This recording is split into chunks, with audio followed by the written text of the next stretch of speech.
Selamat pagi kepada pemirsa Guris Sadan TV.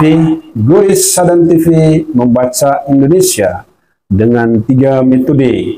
Metode pemikiran kritis, metode pemikiran analitis, dan metode pemikiran reflektif. Pemirsa Guris Sadan TV yang kami cintai, pada kesempatan ini kita membahas terkait dengan Kepres pemindahan ibu kota negara ya. Nah, perlu Anda ketahui bahwa sejak diterbitkannya Undang-Undang Nomor 3 Tahun 2022 tentang pemindahan ibu kota negara, itu sebenarnya sudah sah ya, sudah ada dukungan peraturan perundang-undangan yang menunjukkan bahwa ibu kota negara sudah pindah dari Jakarta ke IKN, ibu kota Nusantara ya. Nah, tetapi sampai dengan hari ini keputusan Presiden terkait dengan peralihannya pemindahan ibu kota negara ini sebagaimana diatur ya di dalam Undang-Undang Nomor 3 Tahun 2022 tersebut, maka kemudian Presiden ya, terutama Presiden Jokowi yang menerbitkan Undang-Undang Nomor 3 Tahun 2022 itu bahkan sampai dengan saat ini belum membuat keputusan Presiden terkait dengan peralihan pemindahan ibu kota negara itu.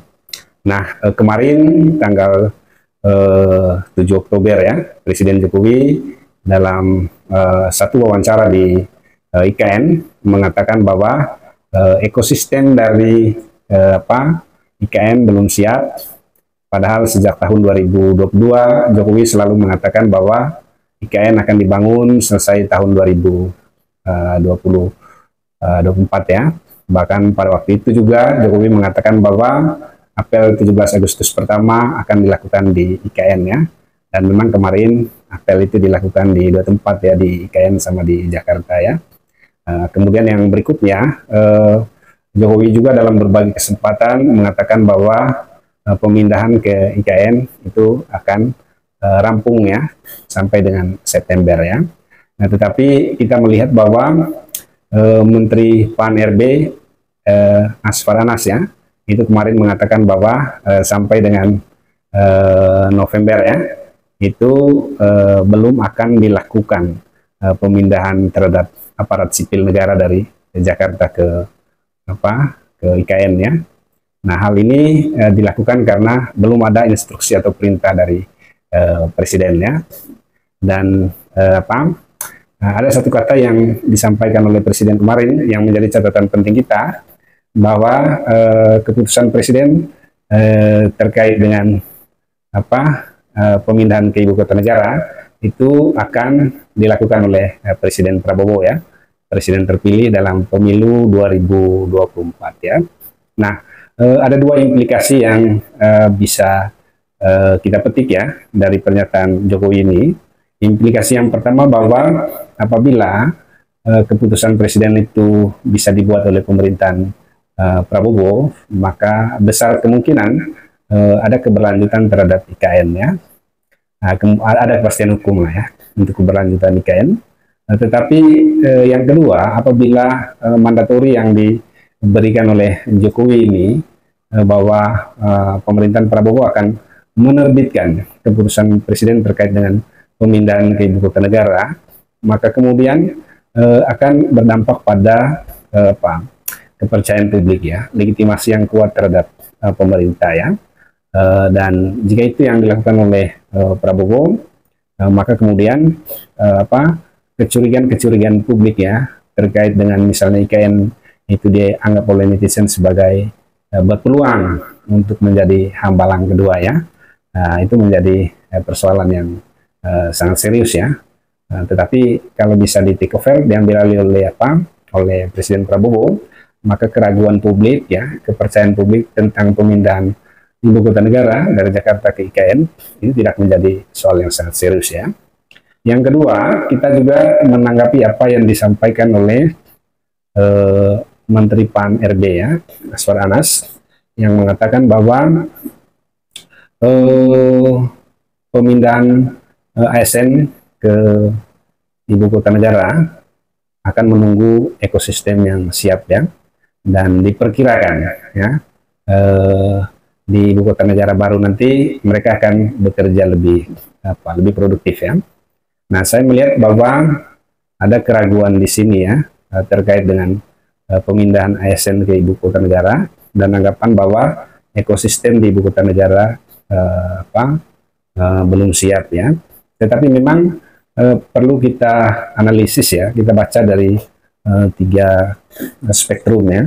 Spektrum yang pertama bahwa ASN itu ketika mereka pindah ke ibu kota negara yang baru, mereka yang membutuhkan yang namanya integrasi ya. Integrasi itu adalah penyatuan mereka ke dalam lingkungan yang baru ya. Lingkungan yang baru di Kalimantan Timur ya, lingkungan di mana budayanya adalah budaya Dayak ya, Kalimantan ya. Dan tentu saja menghadapi budaya Dayak ini membutuhkan proses belajar ya, proses penyatuan ya ke dalam budaya Dayak ya. Dan juga ya sebagaimana bahasanya orang Minangkabau ya, di mana bumi dipijak, di sana langit dijunjung ya, kira-kira gitu ya. Nah, kemudian yang kedua, ASN juga membutuhkan yang namanya adaptasi ya. Adaptasi itu adalah penyesuaian diri dengan lingkungan yang baru.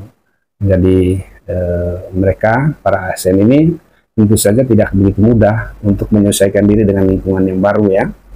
Bagaimana mereka bisa menghidupi dirinya sendiri dan keluarganya di lingkungan yang baru, kemudian potensi-potensi yang mereka kembangkan, dan akses mereka kepada public goods ya, barang-barang publik yang bisa membuat kehidupan mereka menjadi bertahan dan lebih baik ya.